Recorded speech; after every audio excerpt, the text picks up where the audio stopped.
علامہ اقبال کو شاعر مشرق، حکیم الامت اور مفکر پاکستان کی حیثیت سے پہچانا جاتا ہے۔ ان کا فکر و فلسفہ ان کی شاعرانہ عظمت کا سرچشمہ ہے، اور ان کی شاعرانہ عظمت ان کے فکر اور فلسفے کے دلکش ابلاغ اور ہماگیر مقبولیت کا ذریعہ۔ اقبال کے فکر و فن کی تفہیم اور تفسیر دراصل خود اپنی انفرادیت کو پہچاننے اور اپنے ملی تشخص کی تہذیبی بنیادوں سے واقفیت حاصل کرنے کا عمل ہے۔ وہ اپنی شاعری کے ذریعے قوم کو ایک ایسا دیدہ بینا عطا کرنا چاہتے ہیں جو خود اپنی ذات کی گہرائیوں اور کائنات کی وسعتوں کا مشاہدہ کر سکے۔ شاعر کا کمال محض یہ نہیں ہے کہ وہ ہمیں کسی نظریے کی تعلیم دے، بلکہ شاعری کا کمال یہ ہے کہ اس کی قوت ابلاغ و اظہار اور اس کا فکر و فن ہمیں وہ نظر مہیا کر دے جس کے ذریعے ہم انفس و آفاق کی گہرائی اور گہرائی کا مشاہدہ کر سکیں۔ خود شناسی اور خدا شناسی ایک ہی حقیقت کے دو رخ ہیں۔ انسان، عالم فطرت اور خالق کائنات کے درمیان جو ربط اور توازن ہے، اس کے ادراک کے لیے نظریے سے زیادہ نظر کی ضرورت ہے۔ اقبال اپنی شاعری کے ذریعے ہمیں وہ نظر عطا کرنا چاہتے ہیں جہاں شعور خویشتن، شعور دیگرے اور شعور ذات حق ایک ہی سلسلے میں مربوط ہو جاتے ہیں۔ وہ خود ہماری ہستی کو ہمارے مقابل اس طرح لا کھڑا کرتے ہیں کہ ہم اپنا مشاہدہ نور خویشتن، نور دیگرے اور نور ذات حق کے وسیلے سے کر سکیں۔ اپنی ہستی کے عرفان کے یہ تین مختلف زاویے ایک بسیط اور گہری حقیقت کے مختلف روپ ہیں۔ اس طرح اپنی ہستی کو پہچاننے سے ہم خود اپنی خودی کی تکمیل پر آمادہ ہو جاتے ہیں۔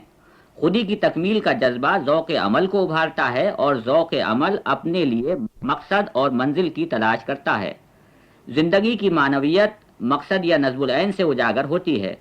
نصب العین کو حاصل کرنے کا ذریعہ عمل ہے، عمل کا محرک عشق، اور عشق کا سرچشمہ خودی کی تکمیل اور استحکام کا جذبہ۔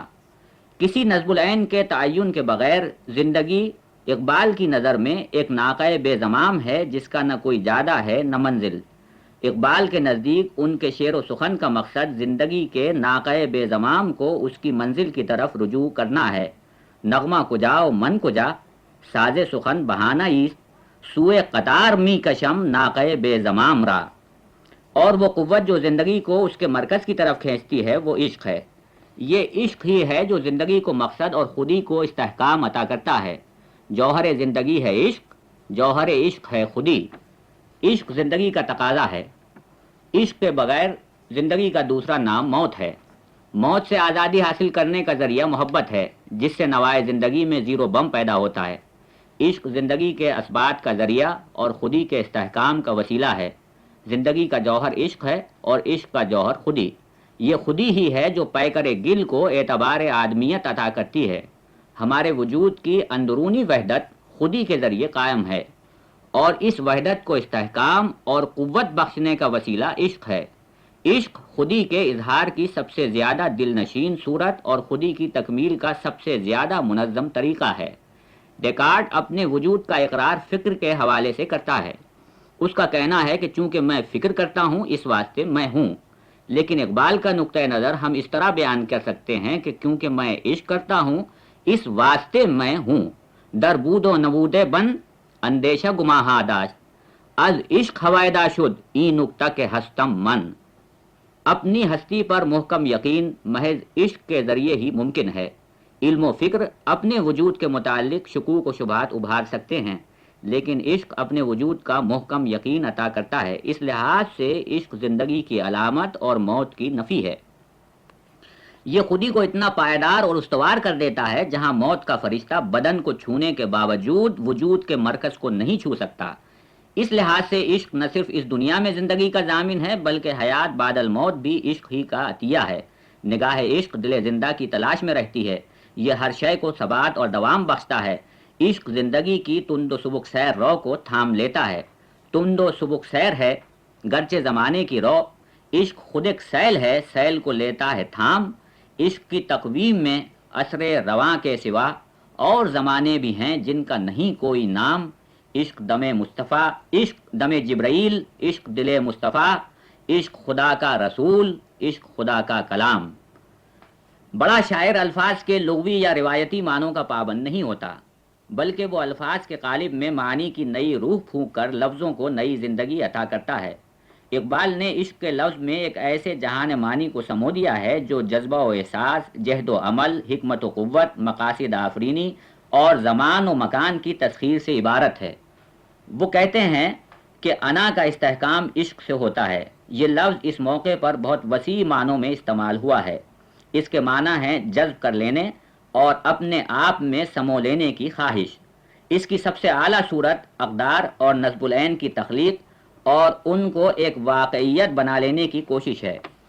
عشق عاشق اور معشوق دونوں کو انفرادیت عطا کرتا ہے۔ سب سے زیادہ منفرد اور یکتا شخصیت کی واقعیت کو مان لینے کی کوشش طالب کو منفرد بنا دیتی ہے اور اس کے ساتھ ہی ساتھ مطلوب کی انفرادیت کو متضمن ہوتی ہے، کیونکہ کوئی دوسری شے طالب کی فطرت کو مطمئن نہیں کر سکتی۔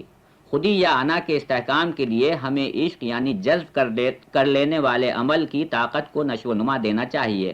نبی آخر الزماں علیہ الصلاۃ والسلام کی سیرت میں جذب کر لینے والے عمل کا سبق موجود ہے، خصوصاً ایک مسلمان کے لیے۔ اقبال کے فکر و فن میں عشق کا لفظ ایک ایسے ہشت پہلو ہیرے کی حیثیت رکھتا ہے جس کا ہر رخ اپنی جگہ بھی دلکش اور منور ہے اور جس کے تمام پہلو مل کر بھی دلکشی اور تابناکی کا مرقع پیش کرتے ہیں۔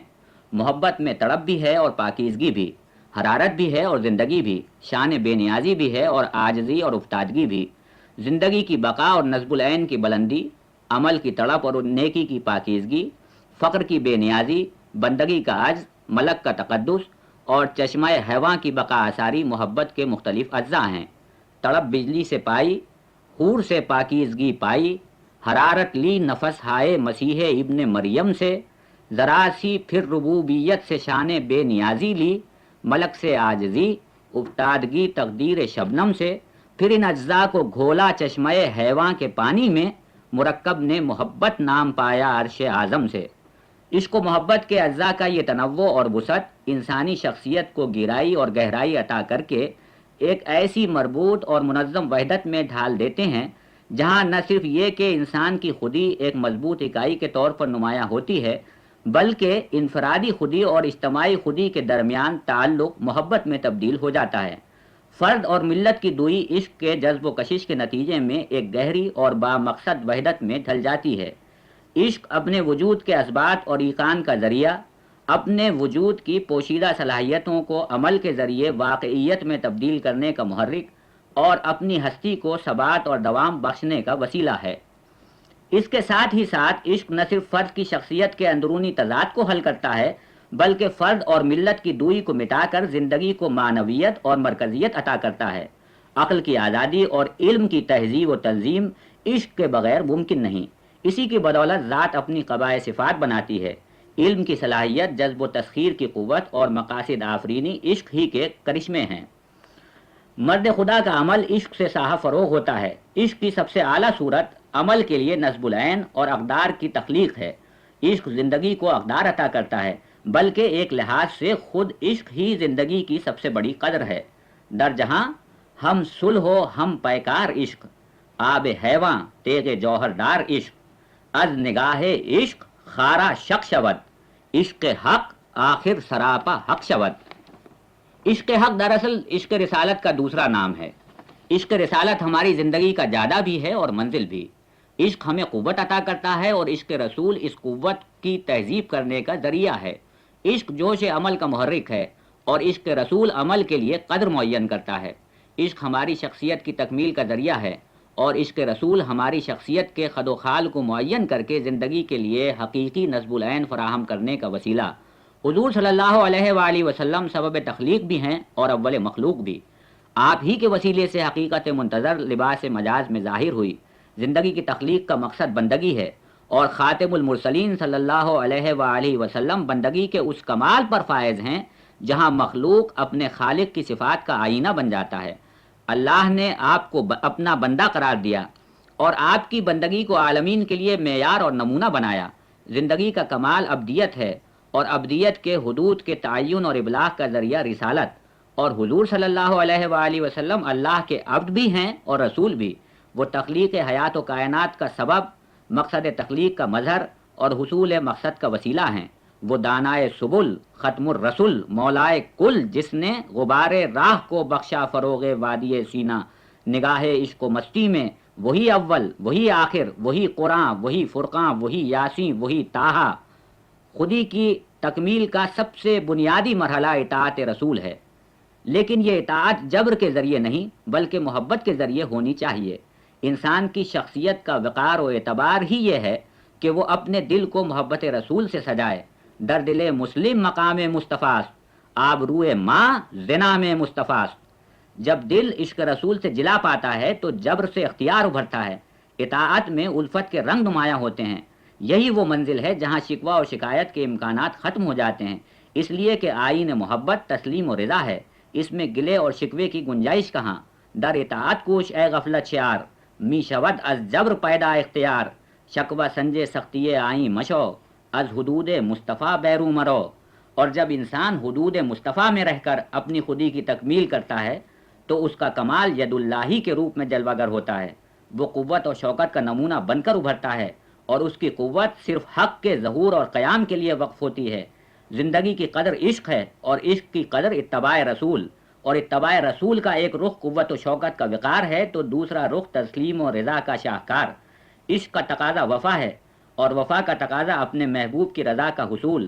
اپنے محبوب کی خوشنودی حاصل کرنے کا کمال یہ ہے کہ رضائے محبوب کے علاوہ ہر شے کی نفی کی جائے۔